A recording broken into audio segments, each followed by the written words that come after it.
C'est au début du mois d'août que je suis arrivé à Montfaucon, un village rétréci par le temps, ses rues étroites s'incurvant comme s'il essayait d'échapper à quelque chose d'oublié. J'avais pris 2 semaines de vacances de mon travail de professeur d'histoire pour me consacrer à un article sur les chapelles abandonnées dans la France rurale. Mes recherches m'y ont conduit, dans une église en ruine qui, selon les archives, avait servi de théâtre à des exécutions publiques au XVIIe siècle. L'église Saint-Loup se dressait au sommet d'une colline couverte d'herbes qui dansait au gré du vent. La structure, usée, ressemblait à une carcasse, avec le toit effondré en plusieurs parties et les fenêtres vides comme des orbites mortes. C'était troublant et, en même temps, fascinant. Le genre d'endroit qui attire et repousse dans la même mesure. Muni d'un bloc-notes et d'un appareil photo, j'ai commencé mon inspection. Les premières heures ont été calmes. La lumière du soleil pénétrait par les trous du plafond, créant des motifs géométriques sur le sol en pierre inégale. L'air était imprégné de poussière et d'une légère odeur de moisissure. J'ai passé mes doigts le long des murs, où étaient gravées des inscriptions latines et des symboles que je ne reconnaissais pas. Beaucoup d'entre eux semblaient être d'anciens rituels ou prières. Au centre de la nef principale, ce qui restait d'un autel était recouvert de lichen, presque méconnaissable en tant que lieu sacré.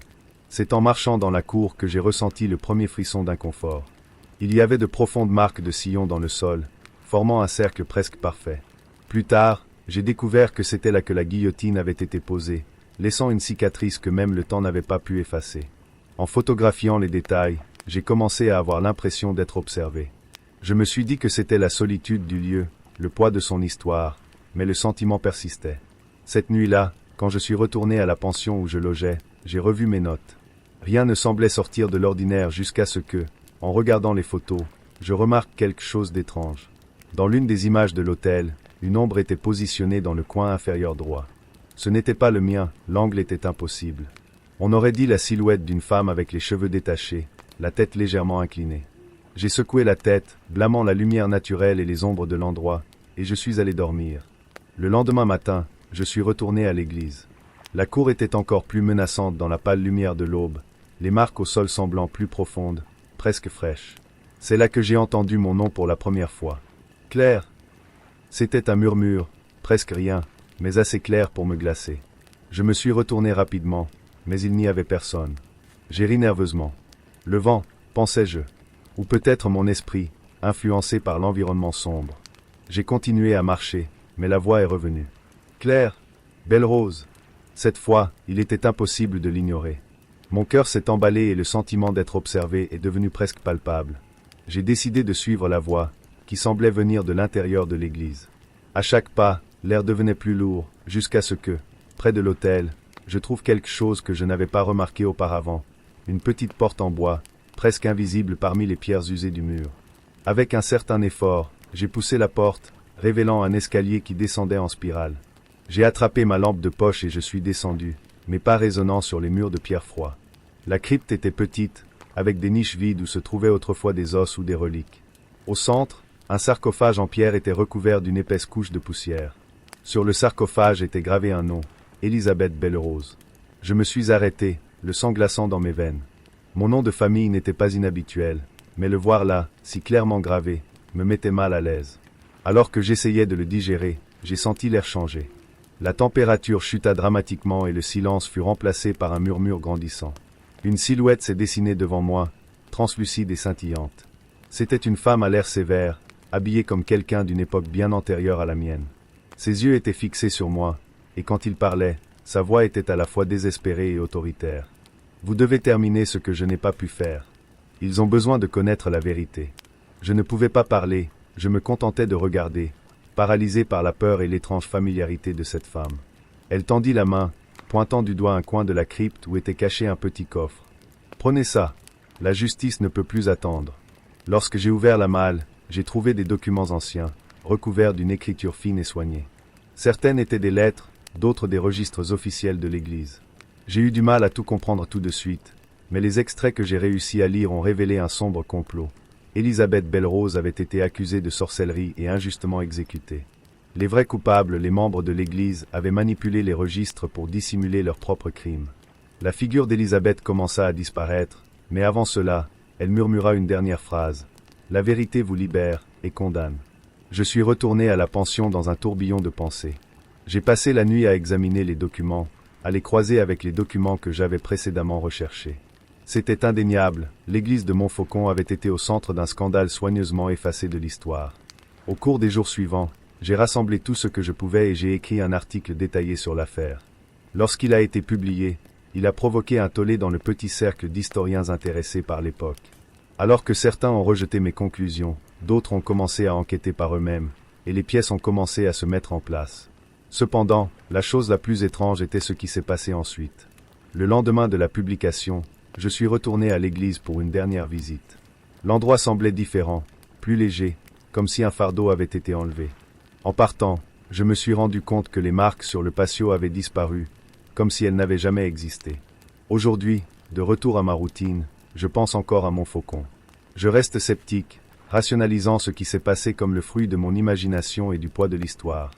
Mais la nuit, j'entends parfois mon nom chuchoter dans le vent.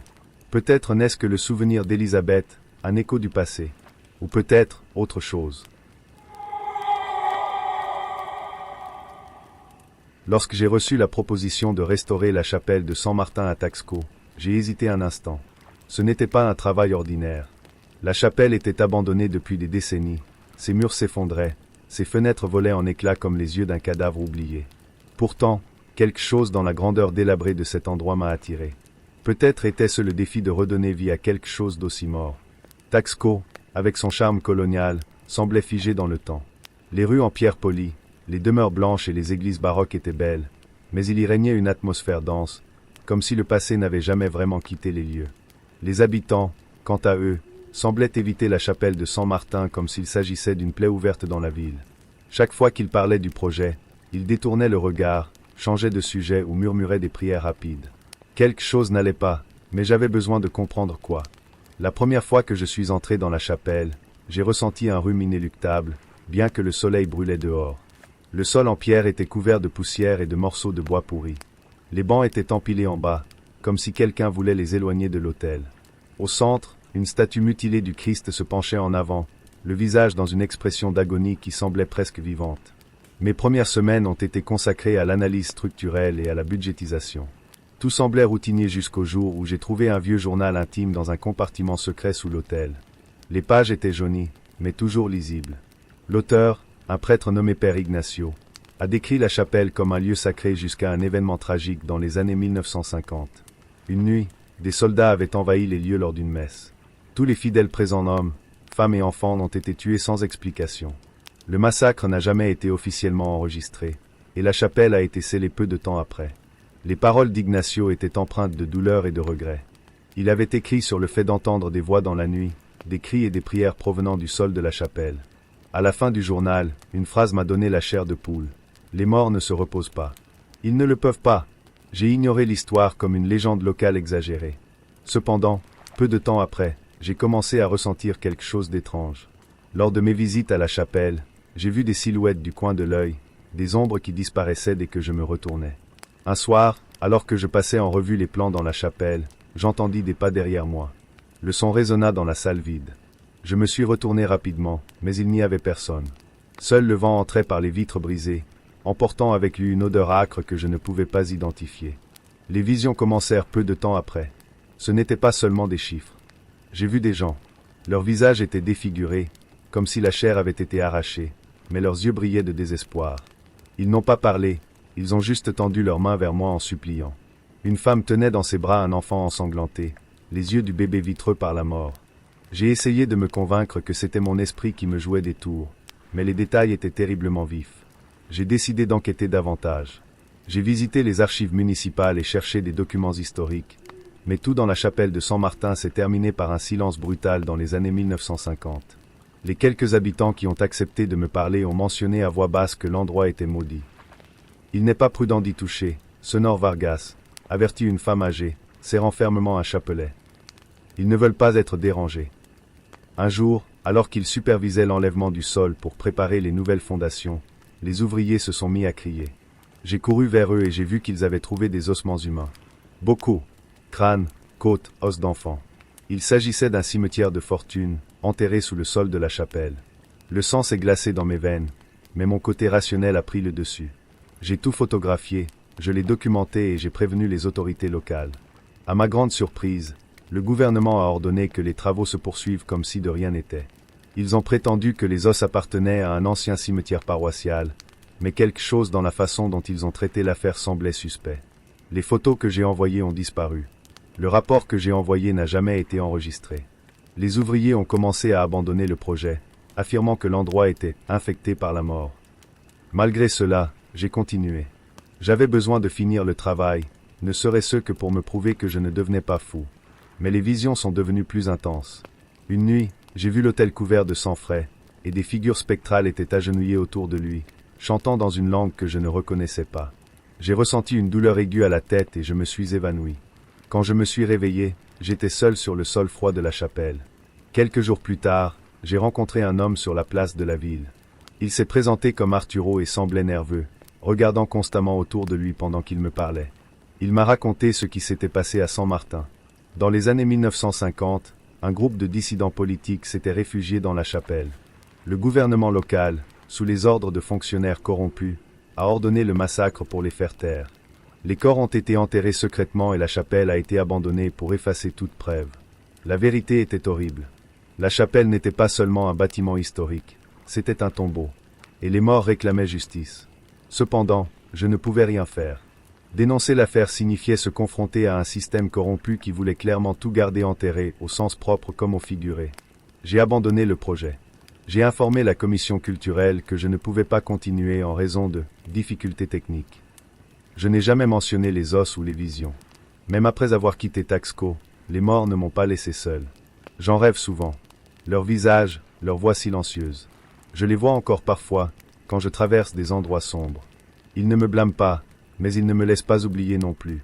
J'ai appris quelque chose à cet endroit. Certaines vérités sont trop lourdes pour être mises en lumière.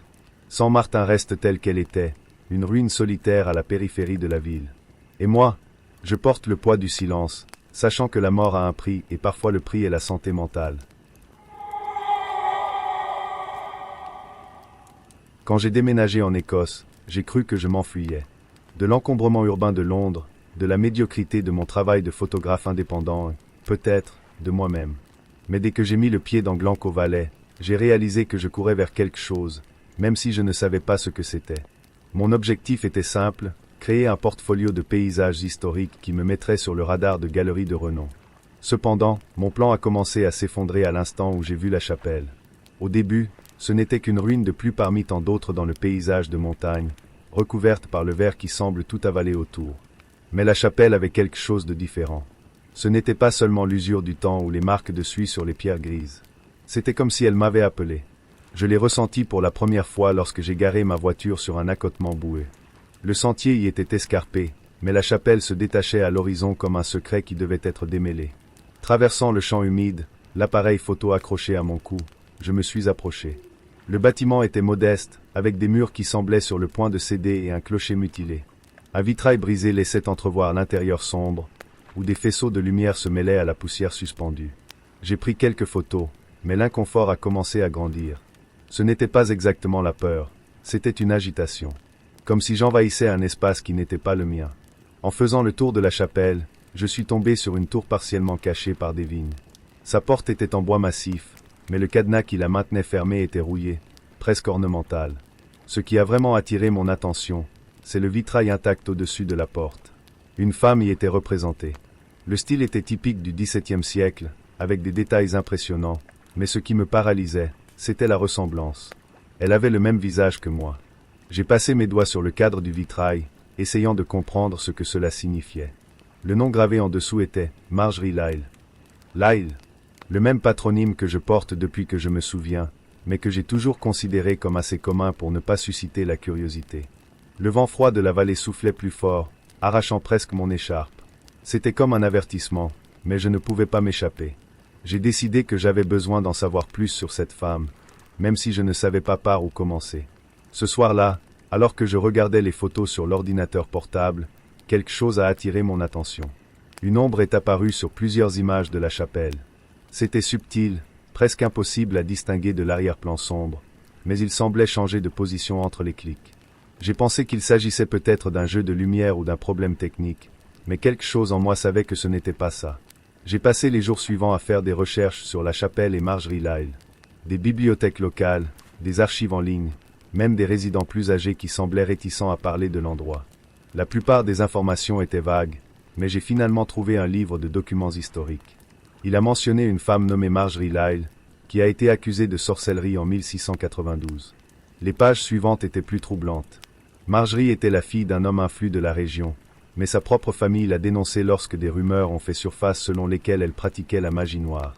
Des rapports affirmaient qu'elle était une guérisseuse et qu'elle possédait une connaissance inhabituelle des herbes. D'autres ont dit qu'elle parlait aux esprits. Ils ont fini par la condamner à être brûlée vive devant la chapelle. Je suis resté éveillé tard cette nuit-là, digérant ce que j'avais découvert. Il était impossible de ne pas faire de lien. Mon nom, ma ressemblance avec le vitrail, et même le sentiment inexplicable que la chapelle m'appelait. Tout cela semblait plus qu'une coïncidence. Le lendemain, j'ai décidé d'y retourner. Cette fois-ci, j'ai pris une lampe de poche, un levier et un carnet. Ne me demandez pas pourquoi, c'était bien. La porte de la tour céda facilement, comme si elle attendait d'être ouverte. À l'intérieur, l'odeur de moisi était presque insupportable. Il y avait un escalier étroit et irrégulier menant à l'étage supérieur. J'ai grimpé prudemment, éclairant le chemin. En haut, j'ai trouvé une petite pièce, avec des murs couverts de marques de brûlure. Il y avait une table basse et un coffre qui semblait intact depuis des siècles. Le coffre était verrouillé, mais le bois était tellement pourri que j'ai réussi à le casser sans difficulté. À l'intérieur, il y avait des lettres, enroulées et attachées avec un ruban rouge délavé. Les pages étaient tachées et fragiles, mais j'ai réussi à en déchiffrer la plupart. Il s'agissait d'une correspondance entre Marjorie et un homme nommé James, qui semblait être son amant. Ils discutent de la trahison de la famille de Marjorie, de la paranoïa croissante de la communauté locale, et, enfin, des plans d'évasion. Mais ils n'ont jamais réussi. La dernière lettre se termina brusquement, Marjorie disant que, il arrivait. Ses paroles étaient chargées de désespoir et de peur, mais aussi d'autres choses, la colère. Une colère si intense qu'elle semblait palpiter à travers les pages. Quand je quittais la tour, le crépuscule était déjà tombé. La chapelle avait l'air plus menaçante dans la pénombre, comme une carcasse géante dans le paysage désolé. Mais je savais que ce n'était pas fini. J'y suis retourné plusieurs fois au cours des jours suivants, photographiant chaque détail, du vitrail aux marques de brûlure sur les murs de la tour. Quelque chose en moi me disait qu'il était de ma responsabilité de le documenter, de donner à Marjorie la visibilité qui lui avait été refusée. Cependant, avec le temps, j'ai commencé à ressentir les effets de ce que j'avais découvert. Mes rêves étaient troublés par des images de flammes et de cris. Parfois, je me réveillais avec l'impression que quelqu'un était dans la pièce avec moi. J'ai décidé de tout transformer en une exposition photographique.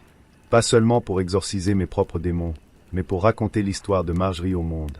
L'exposition a connu un succès inattendu. Des gens de partout sont venus voir les photos et entendre l'histoire. Mais même s'ils m'ont félicité, je savais que je n'avais pas fini. Marjorie n'était pas seulement un spectre du passé. Elle faisait partie de moi d'une manière que je commençais encore à comprendre.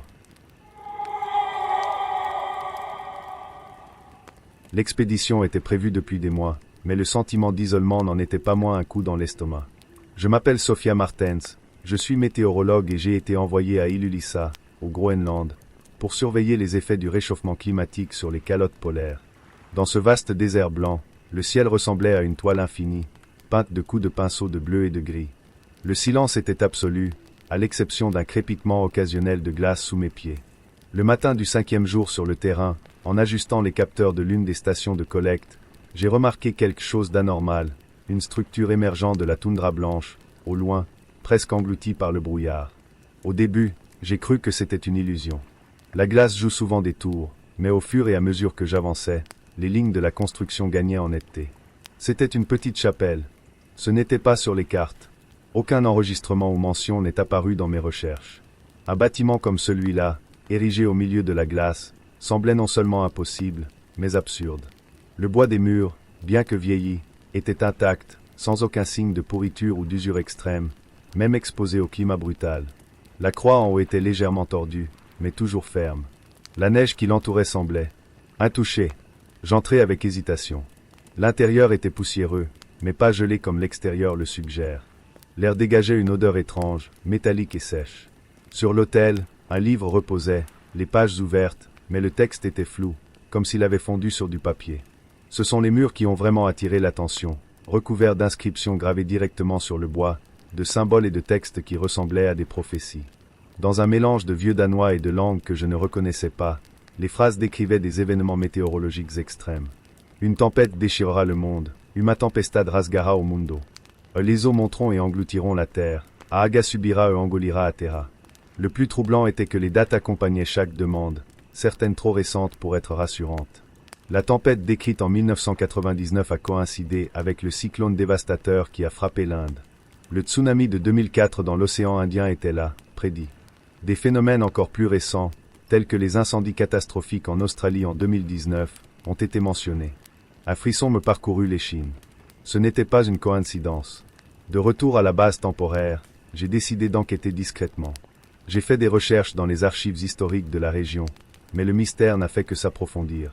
J'ai découvert un rapport militaire danois datant des années 1960, mentionnant un projet abandonné dans les environs d'Ilulissa. On l'appelait Skjold af Gud, bouclier de Dieu. Peu de détails ont été enregistrés, mais il y a eu des suggestions d'expériences impliquant une manipulation du climat. La chapelle pourrait-elle être liée à cela?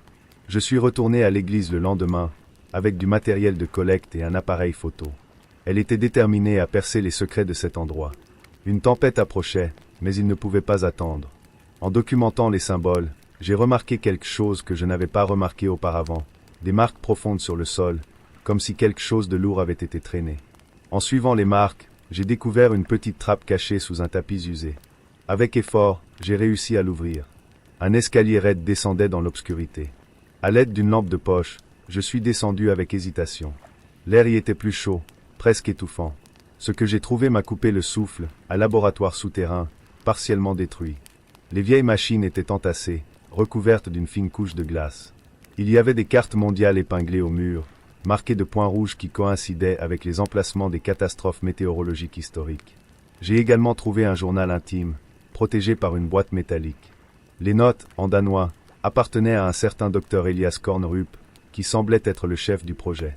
Le journal mentionne des tentatives de contrôle du temps, justifiées comme un moyen de protéger l'humanité des événements extrêmes. Mais quelque chose a terriblement mal tourné. Une entrée, datée du 7 avril 1962, se lit comme suit. J'ai vu que nous avons franchi une ligne que nous ne devrions pas. La glace murmure des secrets que nous ne comprenons pas. La chapelle devrait servir d'avertissement. Que Dieu nous pardonne. Au même instant, l'orage que j'avais prédit commença à s'intensifier au-dessus de moi. Le bruit du vent devint assourdissant et résonna dans le tunnel. Les lumières de la lampe de poche ont clignoté. Je me suis précipité dehors, mais quand j'ai atteint la surface, la chapelle avait un aspect différent. Les symboles sur les murs brillaient, comme s'il absorbait la faible lumière du jour qui disparaissait. Je n'ai pas regardé en arrière alors que je courais vers la base. De retour dans la civilisation, j'ai présenté un rapport partiel à mes collègues. J'ai décrit la chapelle comme une anomalie architecturale et mentionné la découverte d'équipements abandonnés, suggérant qu'elle pourrait faire partie d'une première enquête militaire. J'ai omis toute mention des textes prophétiques ou des expériences de manipulation du climat. Je savais que l'inclusion de cela compromettrait ma crédibilité. Cependant, ce que j'ai vu là-bas a changé quelque chose en moi. J'ai commencé à me demander dans quelle mesure nous avons déjà interféré avec l'équilibre naturel et ce que nous sommes encore prêts à sacrifier. La nuit, je rêve de la lueur des symboles dans la chapelle, du bruit du vent, comme si la glace essayait de me dire quelque chose. Certaines portes devaient rester fermées. Mais maintenant, je ne peux m'empêcher de penser, et si ce qui était abandonné au Groenland était toujours actif, en attente? J'ai toujours été un homme pratique. Pour moi, les choses devaient être simples, directes, simples. Lorsque mon ancien collègue, Jens, m'a proposé un emploi de gardien de sécurité pendant les nuits de fermeture de la chapelle Saint-Olaf à Trondheim, je n'ai pas réfléchi à deux fois. C'était l'occasion de compléter ses revenus. Ce qui a attiré mon attention, ce n'est pas la chapelle elle-même, mais le fait que le travail était bien rémunéré et que les quarts de travail étaient calmes, loin de toutes les distractions de la vie quotidienne. La chapelle venait d'être restaurée, un projet long et coûteux, et le gouvernement voulait s'assurer que tout restait intact. Cela m'a rendu un peu curieux. Après tout, qui se souciait autant de ce qui se passait à l'intérieur d'un simple bâtiment historique? Je ne connaissais pas grand-chose de la chapelle ni de son histoire. Mais il avait l'air plus vieux que tout ce que j'avais jamais vu, et son cadre en pierre semblait presque vivant. Mais, de toute façon, rien de tout cela ne m'a affecté. J'étais là pour une raison très simple, l'argent. La première nuit de la veillée, les lumières étaient éteintes et la chapelle était silencieuse, à l'exception du bruit occasionnel du vent qui s'écrasait contre les pierres extérieures. J'ai laissé mon sac à dos avec les collations et un livre sur l'une des chaises en bois, ajustant ma chaise de sécurité près de l'entrée. Pas grand-chose. Ce que je ne savais pas, c'est que, cette nuit-là, quelque chose commencerait à changer en moi. Les rumeurs sur la chapelle, qui me semblaient être des fantasmes de quelqu'un qui aimait une bonne histoire effrayante, ont commencé à me parvenir. Jens a mentionné, presque comme s'il s'agissait d'une blague, que l'endroit était maudit. Méfiez-vous des fantômes, a-t-il ri avant de partir. J'ai souri et hoché la tête, sans le prendre au sérieux. Je ne suis pas du genre superstitieux. Dans mon esprit, la seule chose qui m'importait vraiment était de dormir dans le fauteuil et de manquer mon quart de travail. Mais le troisième soir, les choses ont commencé à se gâter. Étrange. Quand j'ai commencé à entendre des bruits de pas étouffés, je ne pouvais pas les ignorer. Je suis allé aux portes de la chapelle et j'ai regardé par la fissure de l'entrée, mais tout était silencieux. Je suis retourné à mon poste, mais maintenant, l'environnement semblait différent. L'odeur du bois ancien, mélangée à l'encens résiduel des masses précédentes, était plus forte. Et là, j'ai vu quelque chose qui m'a fait retenir mon souffle. L'une des reliques à l'intérieur de la chapelle, une statue de Saint Olaf, a été légèrement décalée par rapport à l'endroit où elle aurait dû se trouver. J'ai regardé les objets sacrés autour de moi, rien ne semblait déplacé. Mais la statue, j'étais plus bouleversé que dans mes souvenirs.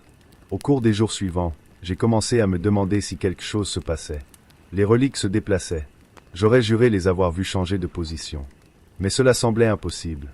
Aucun autre gardien n'a mentionné quelque chose de tel. Peut-être que c'était la fatigue qui commençait à m'affecter.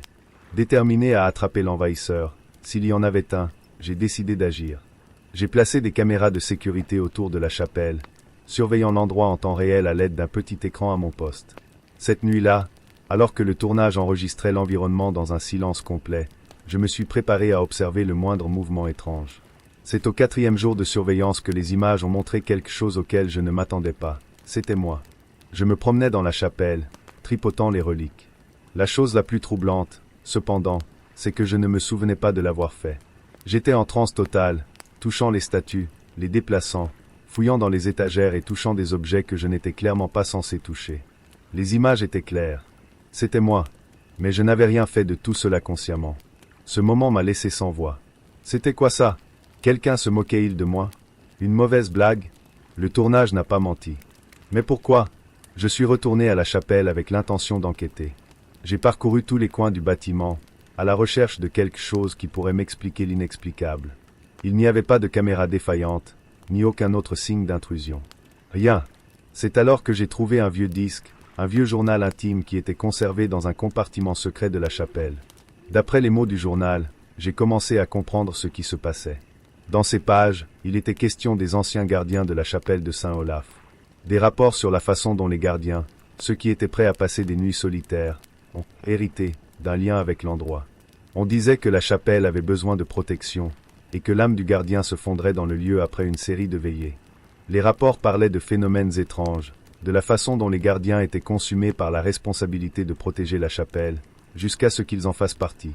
Je commençais à comprendre. Le sentiment de voir la chapelle d'une manière étrange, comme si quelque chose m'observait pendant que j'y étais, avait maintenant un sens. Le journal mentionnait un cycle, un héritage qui se transmettait d'un gardien à l'autre, et ce qui était fait les nuits de garde était marqué, d'une certaine manière, dans le bâtiment lui-même. J'étais coincé avec cette histoire. Cette nuit-là, j'ai essayé de quitter la chapelle. Je suis parti, certain que je ne reviendrai jamais. Mais quand je suis monté dans la voiture, quelque chose m'a empêché d'avancer. Comme si une force invisible me retenait dans le siège du conducteur. Je savais que je ne pouvais pas m'échapper. Une partie de moi était restée là, à l'intérieur de la chapelle, et on ne pouvait pas le nier. Dans les jours qui ont suivi, ma vie a changé. J'ai commencé à avoir des visions, ce n'étaient pas des hallucinations, ce n'étaient pas des rêves. C'étaient des images claires, de personnes dans des situations désespérées, demandant protection.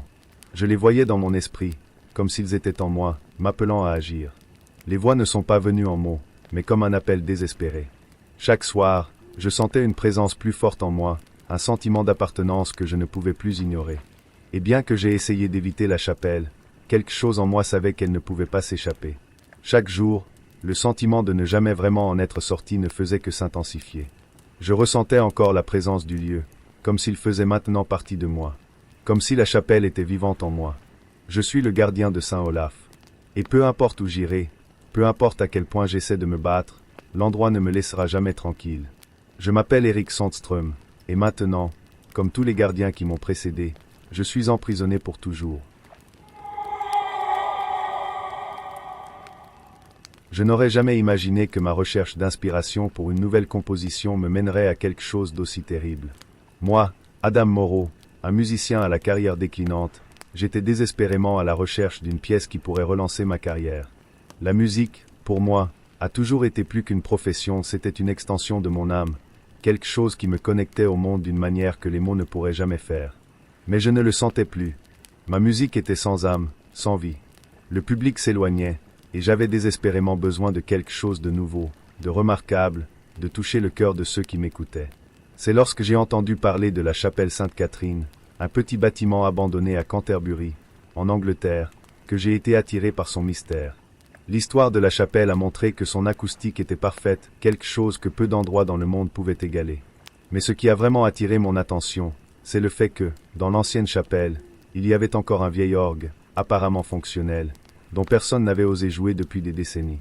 La rumeur selon laquelle il possédait un son céleste, presque surnaturel, est parvenue à mes oreilles par l'intermédiaire d'un collègue musicien. Une idée a commencé à germer dans ma tête. Peut-être, là-bas, je trouverais quelque chose qui pourrait à nouveau inspirer ma musique. Quelque chose de vraiment unique. Quand je suis enfin arrivé à la chapelle, le paysage m'a désarmé. Il était en décomposition, ses murs couverts de mousse et la lumière filtrant faiblement à travers les fenêtres sales. L'odeur de moisissure emplissait l'air et les pierres sur le sol grinçaient à chaque pas. L'orgue était là, vieux mais toujours majestueux, avec des tubes qui semblaient faits pour résonner à l'infini. L'endroit, bien qu'il soit désert et désolé, avait une énergie qui me semblait palpable. Quelque chose était dans l'air, quelque chose qui ne pouvait pas être expliqué. Je suis allé directement à l'orgue, en espérant que j'y trouverais quelque chose qui donnerait vie à ma musique. Puis je l'ai vu un morceau de papier jauni et déchiré, presque caché à l'intérieur du mécanisme de l'instrument. Je l'ai soigneusement retiré, ayant l'impression d'être sur le point de démêler quelque chose d'important. La partition était écrite à l'encre noire, avec de vieilles notes et des symboles que je n'ai pas reconnus. Mais la chose la plus intrigante était l'avertissement écrit en haut. Ne le touchez jamais. C'était étrange. Une partition, apparemment abandonnée, avec un avertissement aussi clair. J'ai pensé abandonner, mais la curiosité était plus forte. Comment quelque chose d'aussi simple, un score, pourrait-il causer du tort? Ignorant l'avertissement, je l'ai placé sur le clavier et j'ai commencé à jouer. Au début, la mélodie semblait innocente, voire douce, comme une berceuse oubliée par le temps. Mais au fur et à mesure que les notes affluaient, quelque chose a commencé à changer.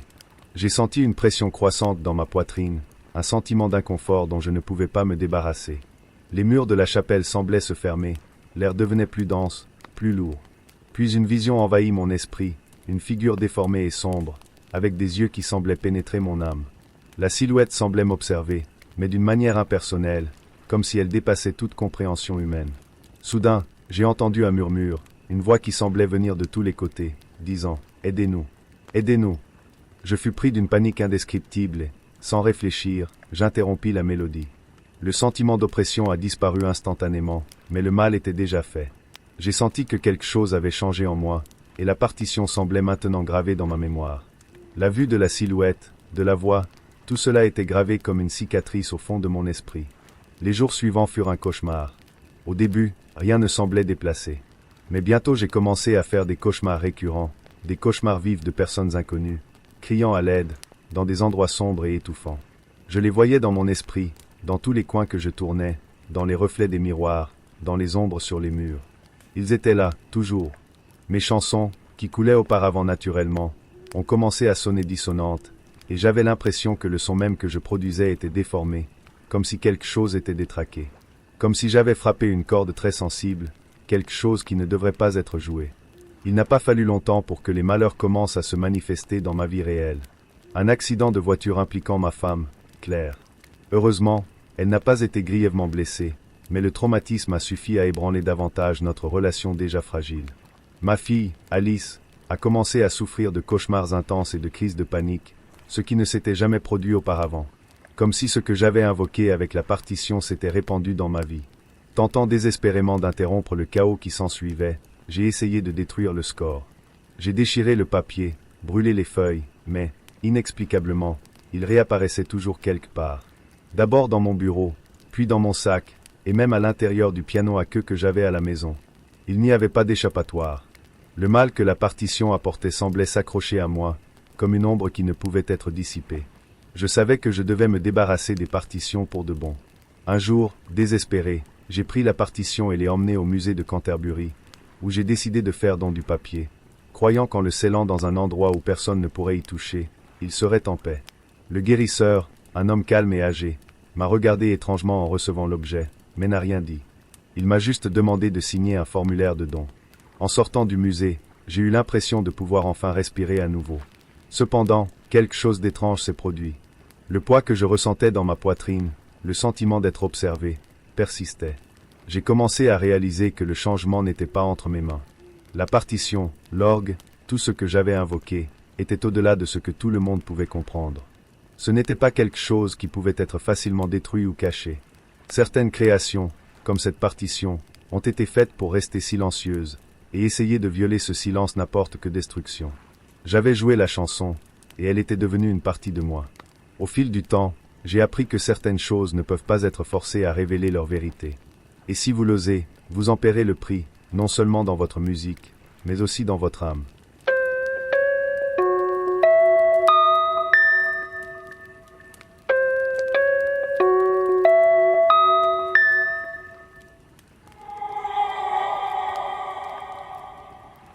C'est au début du mois d'août que je suis arrivé à Montfaucon, un village rétréci par le temps, ses rues étroites s'incurvant comme s'il essayait d'échapper à quelque chose d'oublié. J'avais pris 2 semaines de vacances de mon travail de professeur d'histoire pour me consacrer à un article sur les chapelles abandonnées dans la France rurale. Mes recherches m'y ont conduit, dans une église en ruine qui, selon les archives, avait servi de théâtre à des exécutions publiques au XVIIe siècle. L'église Saint-Loup se dressait au sommet d'une colline couverte d'herbe qui dansait au gré du vent. La structure, usée, ressemblait à une carcasse, avec le toit effondré en plusieurs parties et les fenêtres vides comme des orbites mortes. C'était troublant et, en même temps, fascinant. Le genre d'endroit qui attire et repousse dans la même mesure. Muni d'un bloc-notes et d'un appareil photo, j'ai commencé mon inspection. Les premières heures ont été calmes. La lumière du soleil pénétrait par les trous du plafond, créant des motifs géométriques sur le sol en pierre inégale. L'air était imprégné de poussière et d'une légère odeur de moisissure. J'ai passé mes doigts le long des murs, où étaient gravées des inscriptions latines et des symboles que je ne reconnaissais pas. Beaucoup d'entre eux semblaient être d'anciens rituels ou prières. Au centre de la nef principale, ce qui restait d'un autel était recouvert de lichen, presque méconnaissable en tant que lieu sacré. C'est en marchant dans la cour que j'ai ressenti le premier frisson d'inconfort. Il y avait de profondes marques de sillons dans le sol, formant un cercle presque parfait. Plus tard, j'ai découvert que c'était là que la guillotine avait été posée, laissant une cicatrice que même le temps n'avait pas pu effacer. En photographiant les détails, j'ai commencé à avoir l'impression d'être observé. Je me suis dit que c'était la solitude du lieu, le poids de son histoire, mais le sentiment persistait. Cette nuit-là, quand je suis retourné à la pension où je logeais, j'ai revu mes notes. Rien ne semblait sortir de l'ordinaire jusqu'à ce que, en regardant les photos, je remarque quelque chose d'étrange. Dans l'une des images de l'autel, une ombre était positionnée dans le coin inférieur droit. Ce n'était pas le mien, l'angle était impossible. On aurait dit la silhouette d'une femme avec les cheveux détachés, la tête légèrement inclinée. J'ai secoué la tête, blâmant la lumière naturelle et les ombres de l'endroit, et je suis allé dormir. Le lendemain matin, je suis retourné à l'église. La cour était encore plus menaçante dans la pâle lumière de l'aube, les marques au sol semblant plus profondes, presque fraîches. C'est là que j'ai entendu mon nom pour la première fois. Claire. C'était un murmure, presque rien, mais assez clair pour me glacer. Je me suis retourné rapidement, mais il n'y avait personne. J'ai ri nerveusement. Le vent, pensais-je. Ou peut-être mon esprit, influencé par l'environnement sombre. J'ai continué à marcher, mais la voix est revenue. Claire, belle rose. Cette fois, il était impossible de l'ignorer.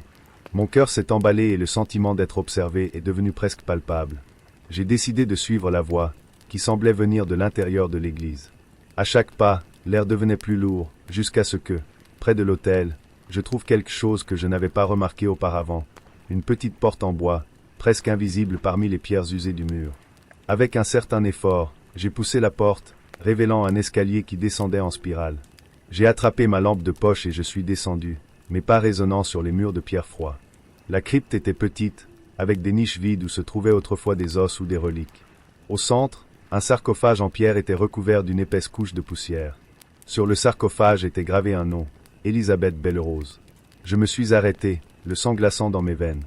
Mon nom de famille n'était pas inhabituel, mais le voir là, si clairement gravé, me mettait mal à l'aise. Alors que j'essayais de le digérer, j'ai senti l'air changer. La température chuta dramatiquement et le silence fut remplacé par un murmure grandissant. Une silhouette s'est dessinée devant moi, translucide et scintillante. C'était une femme à l'air sévère, habillée comme quelqu'un d'une époque bien antérieure à la mienne. Ses yeux étaient fixés sur moi, et quand il parlait, sa voix était à la fois désespérée et autoritaire. Vous devez terminer ce que je n'ai pas pu faire. Ils ont besoin de connaître la vérité. Je ne pouvais pas parler, je me contentais de regarder, paralysé par la peur et l'étrange familiarité de cette femme. Elle tendit la main, pointant du doigt un coin de la crypte où était caché un petit coffre. Prenez ça. La justice ne peut plus attendre. Lorsque j'ai ouvert la malle, j'ai trouvé des documents anciens, recouverts d'une écriture fine et soignée. Certaines étaient des lettres, d'autres des registres officiels de l'Église. J'ai eu du mal à tout comprendre tout de suite, mais les extraits que j'ai réussi à lire ont révélé un sombre complot. Élisabeth Belle-Rose avait été accusée de sorcellerie et injustement exécutée. Les vrais coupables, les membres de l'Église, avaient manipulé les registres pour dissimuler leurs propres crimes. La figure d'Élisabeth commença à disparaître, mais avant cela, elle murmura une dernière phrase. « La vérité vous libère et condamne. » Je suis retourné à la pension dans un tourbillon de pensées. J'ai passé la nuit à examiner les documents, à les croiser avec les documents que j'avais précédemment recherchés. C'était indéniable, l'église de Montfaucon avait été au centre d'un scandale soigneusement effacé de l'histoire. Au cours des jours suivants, j'ai rassemblé tout ce que je pouvais et j'ai écrit un article détaillé sur l'affaire. Lorsqu'il a été publié, il a provoqué un tollé dans le petit cercle d'historiens intéressés par l'époque. Alors que certains ont rejeté mes conclusions, d'autres ont commencé à enquêter par eux-mêmes, et les pièces ont commencé à se mettre en place. Cependant, la chose la plus étrange était ce qui s'est passé ensuite. Le lendemain de la publication, je suis retourné à l'église pour une dernière visite. L'endroit semblait différent, plus léger, comme si un fardeau avait été enlevé. En partant, je me suis rendu compte que les marques sur le patio avaient disparu, comme si elles n'avaient jamais existé. Aujourd'hui, de retour à ma routine, je pense encore à Montfaucon. Je reste sceptique, rationalisant ce qui s'est passé comme le fruit de mon imagination et du poids de l'histoire. Mais la nuit, j'entends parfois mon nom chuchoter dans le vent. Peut-être n'est-ce que le souvenir d'Élisabeth, un écho du passé, ou peut-être autre chose. Lorsque j'ai reçu la proposition de restaurer la chapelle de Saint-Martin à Taxco, j'ai hésité un instant. Ce n'était pas un travail ordinaire. La chapelle était abandonnée depuis des décennies, ses murs s'effondraient, ses fenêtres volaient en éclats comme les yeux d'un cadavre oublié. Pourtant, quelque chose dans la grandeur délabrée de cet endroit m'a attiré. Peut-être était-ce le défi de redonner vie à quelque chose d'aussi mort. Taxco, avec son charme colonial, semblait figé dans le temps. Les rues en pierre polie, les demeures blanches et les églises baroques étaient belles, mais il y régnait une atmosphère dense, comme si le passé n'avait jamais vraiment quitté les lieux. Les habitants, quant à eux, semblaient éviter la chapelle de Saint-Martin comme s'il s'agissait d'une plaie ouverte dans la ville. Chaque fois qu'ils parlaient du projet, ils détournaient le regard, changeaient de sujet ou murmuraient des prières rapides.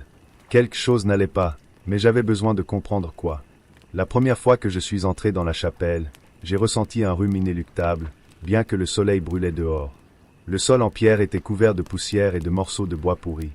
Les bancs étaient empilés en bas, comme si quelqu'un voulait les éloigner de l'autel. Au centre, une statue mutilée du Christ se penchait en avant, le visage dans une expression d'agonie qui semblait presque vivante. Mes premières semaines ont été consacrées à l'analyse structurelle et à la budgétisation. Tout semblait routinier jusqu'au jour où j'ai trouvé un vieux journal intime dans un compartiment secret sous l'autel. Les pages étaient jaunies, mais toujours lisibles. L'auteur, un prêtre nommé Père Ignacio, a décrit la chapelle comme un lieu sacré jusqu'à un événement tragique dans les années 1950. Une nuit, des soldats avaient envahi les lieux lors d'une messe. Tous les fidèles présents, hommes, femmes et enfants, ont été tués sans explication. Le massacre n'a jamais été officiellement enregistré, et la chapelle a été scellée peu de temps après. Les paroles d'Ignacio étaient empreintes de douleur et de regret. Il avait écrit sur le fait d'entendre des voix dans la nuit, des cris et des prières provenant du sol de la chapelle. À la fin du journal, une phrase m'a donné la chair de poule. Les morts ne se reposent pas. Ils ne le peuvent pas. J'ai ignoré l'histoire comme une légende locale exagérée. Cependant, peu de temps après, j'ai commencé à ressentir quelque chose d'étrange. Lors de mes visites à la chapelle, j'ai vu des silhouettes du coin de l'œil, des ombres qui disparaissaient dès que je me retournais. Un soir, alors que je passais en revue les plans dans la chapelle, j'entendis des pas derrière moi. Le son résonna dans la salle vide. Je me suis retourné rapidement, mais il n'y avait personne. Seul le vent entrait par les vitres brisées, emportant avec lui une odeur âcre que je ne pouvais pas identifier.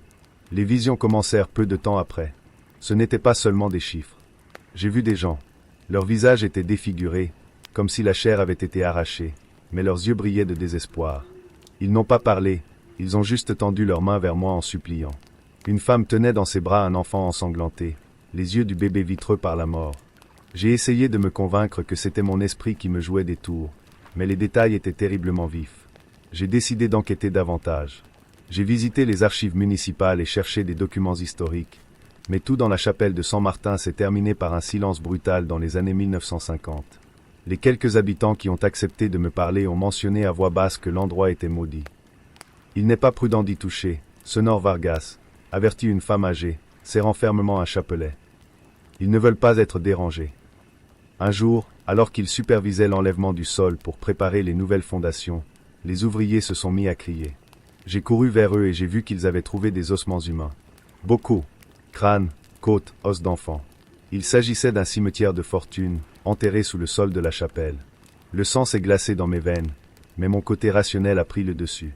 J'ai tout photographié, je l'ai documenté et j'ai prévenu les autorités locales.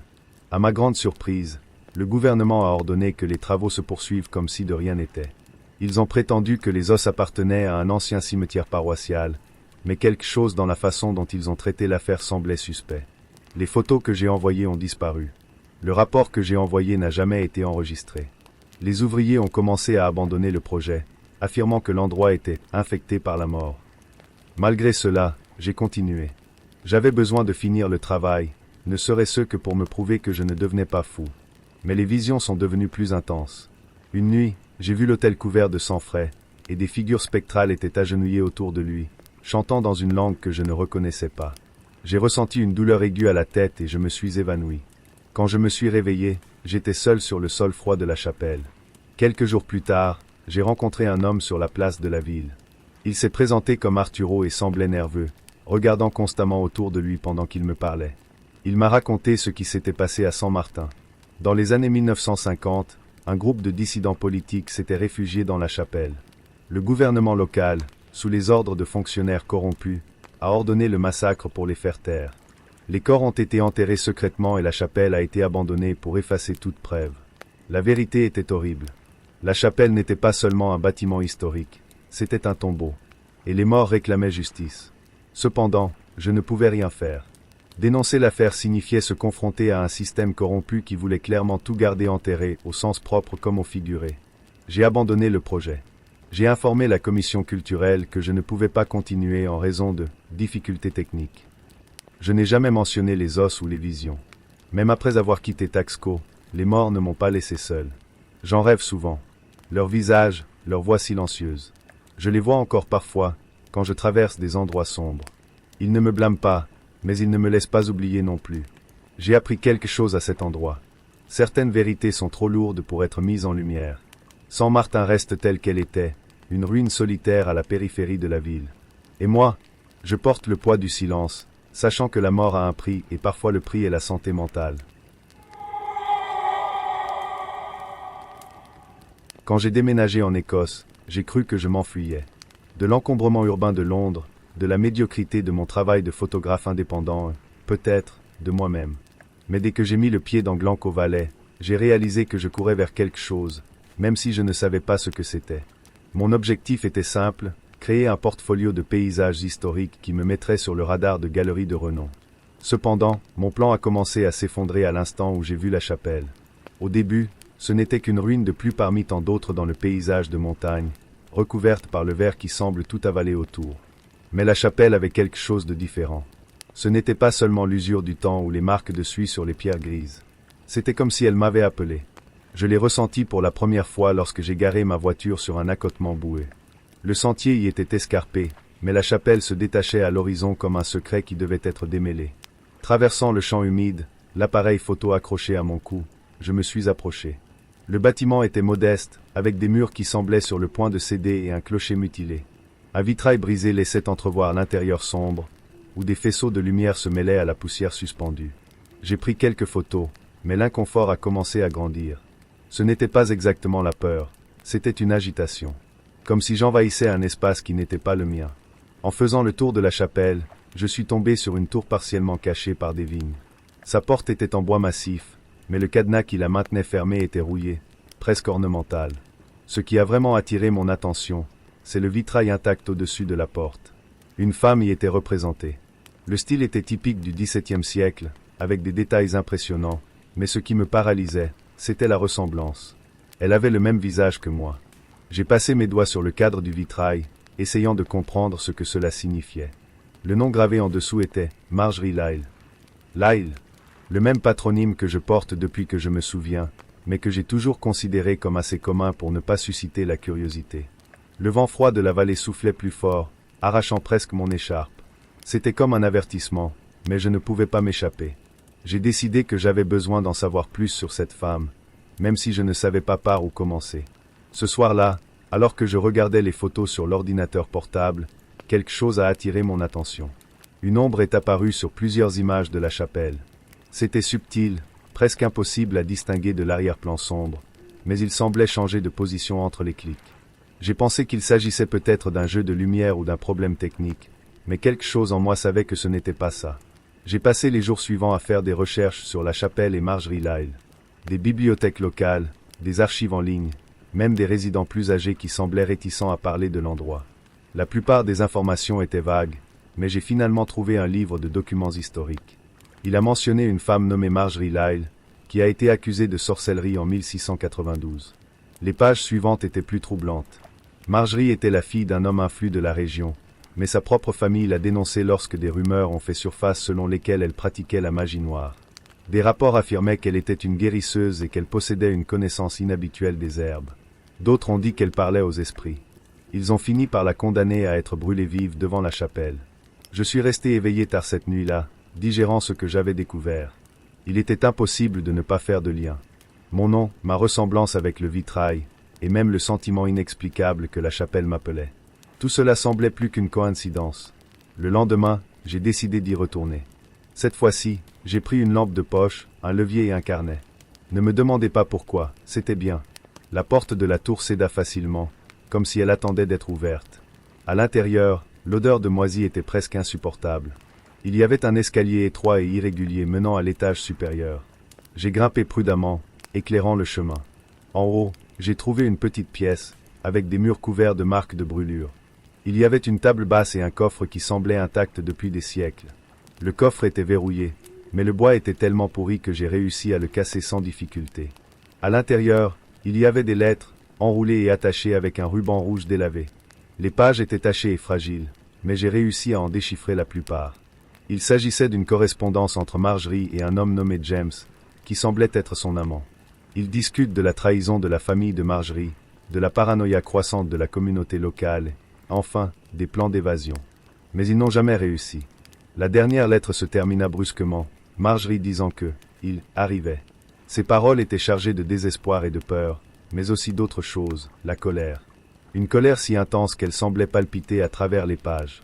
Quand je quittais la tour, le crépuscule était déjà tombé. La chapelle avait l'air plus menaçante dans la pénombre, comme une carcasse géante dans le paysage désolé. Mais je savais que ce n'était pas fini.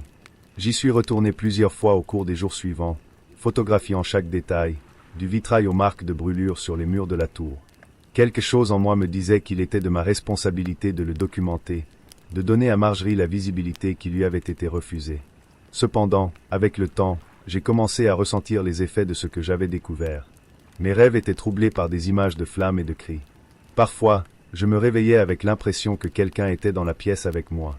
J'ai décidé de tout transformer en une exposition photographique. Pas seulement pour exorciser mes propres démons, mais pour raconter l'histoire de Marjorie au monde. L'exposition a connu un succès inattendu. Des gens de partout sont venus voir les photos et entendre l'histoire. Mais même s'ils m'ont félicité, je savais que je n'avais pas fini. Marjorie n'était pas seulement un spectre du passé. Elle faisait partie de moi d'une manière que je commençais encore à comprendre. L'expédition était prévue depuis des mois, mais le sentiment d'isolement n'en était pas moins un coup dans l'estomac. Je m'appelle Sophia Martens, je suis météorologue et j'ai été envoyé à Ilulissat, au Groenland, pour surveiller les effets du réchauffement climatique sur les calottes polaires. Dans ce vaste désert blanc, le ciel ressemblait à une toile infinie, peinte de coups de pinceau de bleu et de gris. Le silence était absolu, à l'exception d'un crépitement occasionnel de glace sous mes pieds. Le matin du 5e jour sur le terrain, en ajustant les capteurs de l'une des stations de collecte, j'ai remarqué quelque chose d'anormal, une structure émergeant de la toundra blanche, au loin, presque engloutie par le brouillard. Au début, j'ai cru que c'était une illusion. La glace joue souvent des tours, mais au fur et à mesure que j'avançais, les lignes de la construction gagnaient en netteté. C'était une petite chapelle. Ce n'était pas sur les cartes. Aucun enregistrement ou mention n'est apparu dans mes recherches. Un bâtiment comme celui-là, érigé au milieu de la glace, semblait non seulement impossible, mais absurde. Le bois des murs, bien que vieilli, était intact, sans aucun signe de pourriture ou d'usure extrême, même exposé au climat brutal. La croix en haut était légèrement tordue, mais toujours ferme. La neige qui l'entourait semblait intouchée. J'entrai avec hésitation. L'intérieur était poussiéreux, mais pas gelé comme l'extérieur le suggère. L'air dégageait une odeur étrange, métallique et sèche. Sur l'autel, un livre reposait, les pages ouvertes, mais le texte était flou, comme s'il avait fondu sur du papier. Ce sont les murs qui ont vraiment attiré l'attention, recouverts d'inscriptions gravées directement sur le bois, de symboles et de textes qui ressemblaient à des prophéties. Dans un mélange de vieux danois et de langues que je ne reconnaissais pas, les phrases décrivaient des événements météorologiques extrêmes. Une tempête déchirera le monde, uma tempestad rasgara o mundo. Les eaux monteront et engloutiront la terre, Aaga subira e engolira a terra. Le plus troublant était que les dates accompagnaient chaque demande, certaines trop récentes pour être rassurantes. La tempête décrite en 1999 a coïncidé avec le cyclone dévastateur qui a frappé l'Inde. Le tsunami de 2004 dans l'océan Indien était là, prédit. Des phénomènes encore plus récents, tels que les incendies catastrophiques en Australie en 2019, ont été mentionnés. Un frisson me parcourut l'échine. Ce n'était pas une coïncidence. De retour à la base temporaire, j'ai décidé d'enquêter discrètement. J'ai fait des recherches dans les archives historiques de la région, mais le mystère n'a fait que s'approfondir. J'ai découvert un rapport militaire danois datant des années 1960, mentionnant un projet abandonné dans les environs d'Ilulissa. On l'appelait Skjold af Gud, bouclier de Dieu. Peu de détails ont été enregistrés, mais il y a eu des suggestions d'expériences impliquant une manipulation du climat. La chapelle pourrait-elle être liée à cela? Je suis retourné à l'église le lendemain, avec du matériel de collecte et un appareil photo. Elle était déterminée à percer les secrets de cet endroit. Une tempête approchait, mais il ne pouvait pas attendre. En documentant les symboles, j'ai remarqué quelque chose que je n'avais pas remarqué auparavant, des marques profondes sur le sol, comme si quelque chose de lourd avait été traîné. En suivant les marques, j'ai découvert une petite trappe cachée sous un tapis usé. Avec effort, j'ai réussi à l'ouvrir. Un escalier raide descendait dans l'obscurité. À l'aide d'une lampe de poche, je suis descendu avec hésitation. L'air y était plus chaud, presque étouffant. Ce que j'ai trouvé m'a coupé le souffle, un laboratoire souterrain, partiellement détruit. Les vieilles machines étaient entassées, recouvertes d'une fine couche de glace. Il y avait des cartes mondiales épinglées au mur, marquées de points rouges qui coïncidaient avec les emplacements des catastrophes météorologiques historiques. J'ai également trouvé un journal intime, protégé par une boîte métallique. Les notes, en danois, appartenaient à un certain docteur Elias Kornerup, qui semblait être le chef du projet. Le journal mentionne des tentatives de contrôle du temps, justifiées comme un moyen de protéger l'humanité des événements extrêmes. Mais quelque chose a terriblement mal tourné. Une entrée, datée du 7 avril 1962, se lit comme suit. J'ai vu que nous avons franchi une ligne que nous ne devrions pas. La glace murmure des secrets que nous ne comprenons pas. La chapelle devrait servir d'avertissement. Que Dieu nous pardonne. Au même instant, l'orage que j'avais prédit commença à s'intensifier au-dessus de moi. Le bruit du vent devint assourdissant et résonna dans le tunnel. Les lumières de la lampe de poche ont clignoté. Je me suis précipité dehors, mais quand j'ai atteint la surface, la chapelle avait un aspect différent. Les symboles sur les murs brillaient, comme s'il absorbait la faible lumière du jour qui disparaissait. Je n'ai pas regardé en arrière alors que je courais vers la base.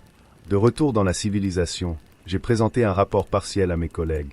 J'ai décrit la chapelle comme une anomalie architecturale et mentionné la découverte d'équipements abandonnés, suggérant qu'elle pourrait faire partie d'une première enquête militaire.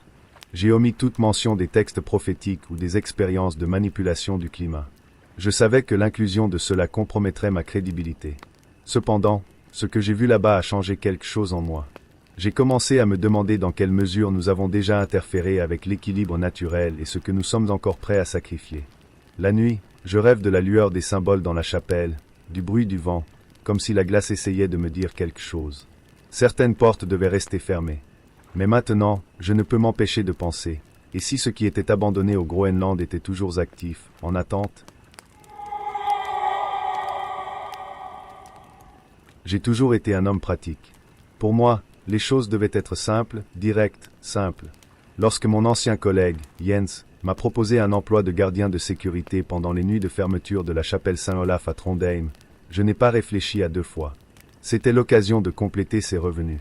Ce qui a attiré mon attention, ce n'est pas la chapelle elle-même, mais le fait que le travail était bien rémunéré et que les quarts de travail étaient calmes, loin de toutes les distractions de la vie quotidienne. La chapelle venait d'être restaurée, un projet long et coûteux, et le gouvernement voulait s'assurer que tout restait intact. Cela m'a rendu un peu curieux. Après tout, qui se souciait autant de ce qui se passait à l'intérieur d'un simple bâtiment historique? Je ne connaissais pas grand-chose de la chapelle ni de son histoire. Mais il avait l'air plus vieux que tout ce que j'avais jamais vu, et son cadre en pierre semblait presque vivant. Mais, de toute façon, rien de tout cela ne m'a affecté. J'étais là pour une raison très simple, l'argent. La première nuit de la veillée, les lumières étaient éteintes et la chapelle était silencieuse, à l'exception du bruit occasionnel du vent qui s'écrasait contre les pierres extérieures. J'ai laissé mon sac à dos avec les collations et un livre sur l'une des chaises en bois, ajustant ma chaise de sécurité près de l'entrée. Pas grand-chose. Ce que je ne savais pas, c'est que, cette nuit-là, quelque chose commencerait à changer en moi. Les rumeurs sur la chapelle, qui me semblaient être des fantasmes de quelqu'un qui aimait une bonne histoire effrayante, ont commencé à me parvenir. Jens a mentionné, presque comme s'il s'agissait d'une blague, que l'endroit était maudit. Méfiez-vous des fantômes, a-t-il ri avant de partir. J'ai souri et hoché la tête, sans le prendre au sérieux. Je ne suis pas du genre superstitieux. Dans mon esprit, la seule chose qui m'importait vraiment était de dormir dans le fauteuil et de manquer mon quart de travail. Mais le troisième soir, les choses ont commencé à se gâter. Étrange. Quand j'ai commencé à entendre des bruits de pas étouffés, je ne pouvais pas les ignorer. Je suis allé aux portes de la chapelle et j'ai regardé par la fissure de l'entrée, mais tout était silencieux. Je suis retourné à mon poste, mais maintenant, l'environnement semblait différent. L'odeur du bois ancien, mélangée à l'encens résiduel des masses précédentes, était plus forte. Et là, j'ai vu quelque chose qui m'a fait retenir mon souffle. L'une des reliques à l'intérieur de la chapelle, une statue de Saint Olaf, a été légèrement décalée par rapport à l'endroit où elle aurait dû se trouver. J'ai regardé les objets sacrés autour de moi, rien ne semblait déplacé. Mais la statue, j'étais plus bouleversé que dans mes souvenirs. Au cours des jours suivants, j'ai commencé à me demander si quelque chose se passait. Les reliques se déplaçaient. J'aurais juré les avoir vues changer de position. Mais cela semblait impossible. Aucun autre gardien n'a mentionné quelque chose de tel. Peut-être que c'était la fatigue qui commençait à m'affecter. Déterminé à attraper l'envahisseur, s'il y en avait un, j'ai décidé d'agir. J'ai placé des caméras de sécurité autour de la chapelle, surveillant l'endroit en temps réel à l'aide d'un petit écran à mon poste. Cette nuit-là, alors que le tournage enregistrait l'environnement dans un silence complet, je me suis préparé à observer le moindre mouvement étrange. C'est au 4e jour de surveillance que les images ont montré quelque chose auquel je ne m'attendais pas. C'était moi. Je me promenais dans la chapelle, tripotant les reliques. La chose la plus troublante, cependant, c'est que je ne me souvenais pas de l'avoir fait. J'étais en transe totale, touchant les statues, les déplaçant, fouillant dans les étagères et touchant des objets que je n'étais clairement pas censé toucher. Les images étaient claires. C'était moi, mais je n'avais rien fait de tout cela consciemment. Ce moment m'a laissé sans voix. C'était quoi ça? Quelqu'un se moquait-il de moi? Une mauvaise blague? Le tournage n'a pas menti. Mais pourquoi? Je suis retourné à la chapelle avec l'intention d'enquêter. J'ai parcouru tous les coins du bâtiment, à la recherche de quelque chose qui pourrait m'expliquer l'inexplicable.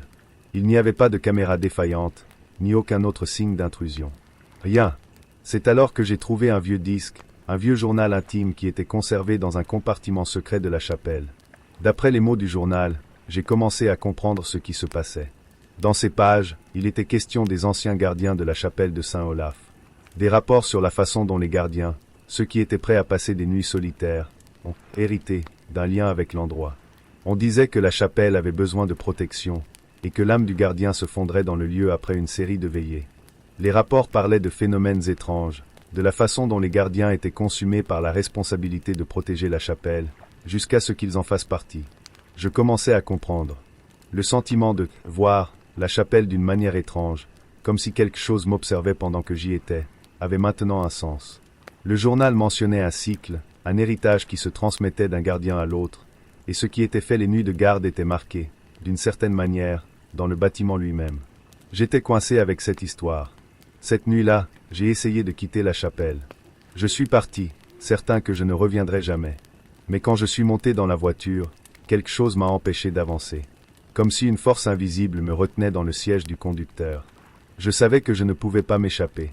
Une partie de moi était restée là, à l'intérieur de la chapelle, et on ne pouvait pas le nier. Dans les jours qui ont suivi, ma vie a changé. J'ai commencé à avoir des visions, ce n'étaient pas des hallucinations, ce n'étaient pas des rêves. C'étaient des images claires, de personnes dans des situations désespérées, demandant protection. Je les voyais dans mon esprit, comme s'ils étaient en moi, m'appelant à agir.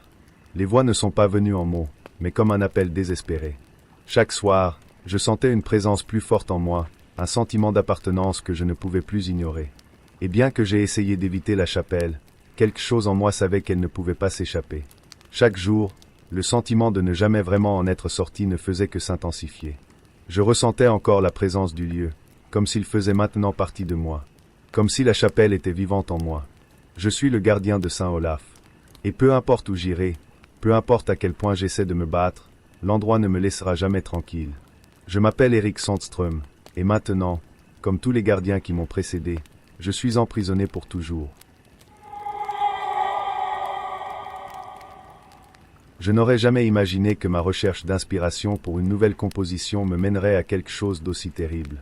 Moi, Adam Moreau, un musicien à la carrière déclinante, j'étais désespérément à la recherche d'une pièce qui pourrait relancer ma carrière. La musique, pour moi, a toujours été plus qu'une profession, c'était une extension de mon âme, quelque chose qui me connectait au monde d'une manière que les mots ne pourraient jamais faire. Mais je ne le sentais plus. Ma musique était sans âme, sans vie. Le public s'éloignait, et j'avais désespérément besoin de quelque chose de nouveau, de remarquable, de toucher le cœur de ceux qui m'écoutaient. C'est lorsque j'ai entendu parler de la chapelle Sainte-Catherine, un petit bâtiment abandonné à Canterbury, en Angleterre, que j'ai été attiré par son mystère. L'histoire de la chapelle a montré que son acoustique était parfaite, quelque chose que peu d'endroits dans le monde pouvaient égaler. Mais ce qui a vraiment attiré mon attention, c'est le fait que, dans l'ancienne chapelle, il y avait encore un vieil orgue, apparemment fonctionnel, dont personne n'avait osé jouer depuis des décennies. La rumeur selon laquelle il possédait un son céleste, presque surnaturel, est parvenue à mes oreilles par l'intermédiaire d'un collègue musicien.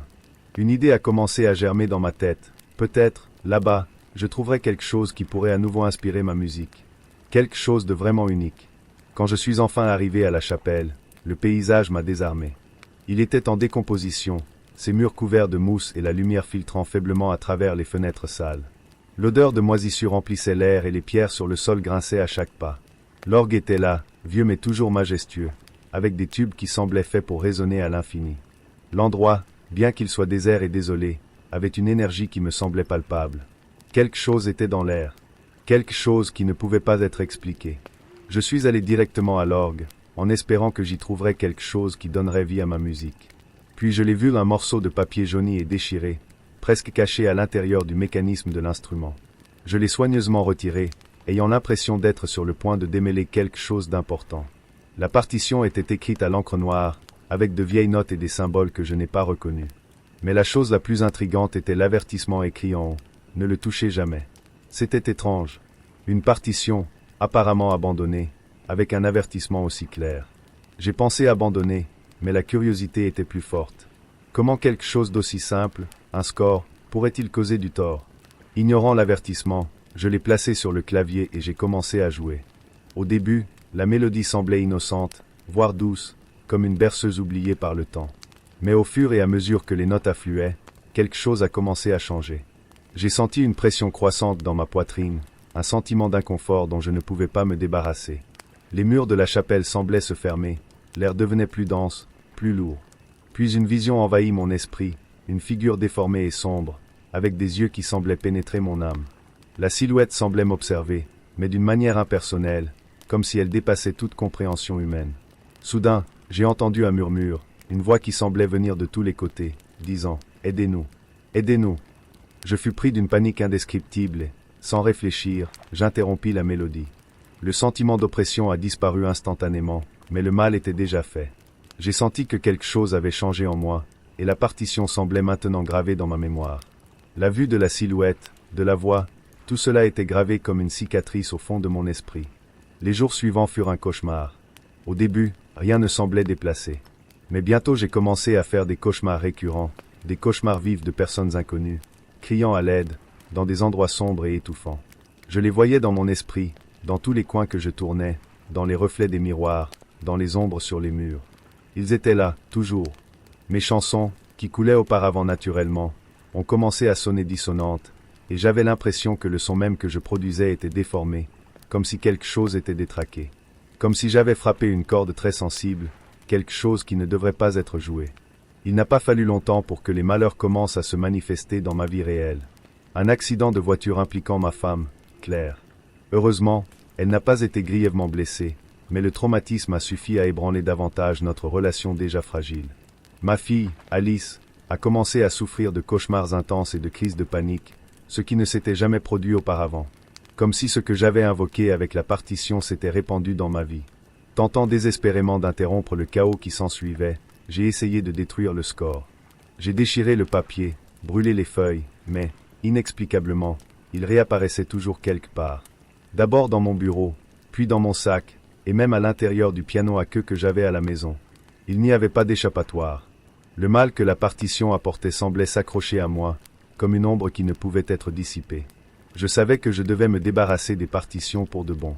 Un jour, désespéré, j'ai pris la partition et l'ai emmenée au musée de Canterbury, où j'ai décidé de faire don du papier, croyant qu'en le scellant dans un endroit où personne ne pourrait y toucher, il serait en paix. Le guérisseur, un homme calme et âgé, m'a regardé étrangement en recevant l'objet, mais n'a rien dit. Il m'a juste demandé de signer un formulaire de don. En sortant du musée, j'ai eu l'impression de pouvoir enfin respirer à nouveau. Cependant, quelque chose d'étrange s'est produit.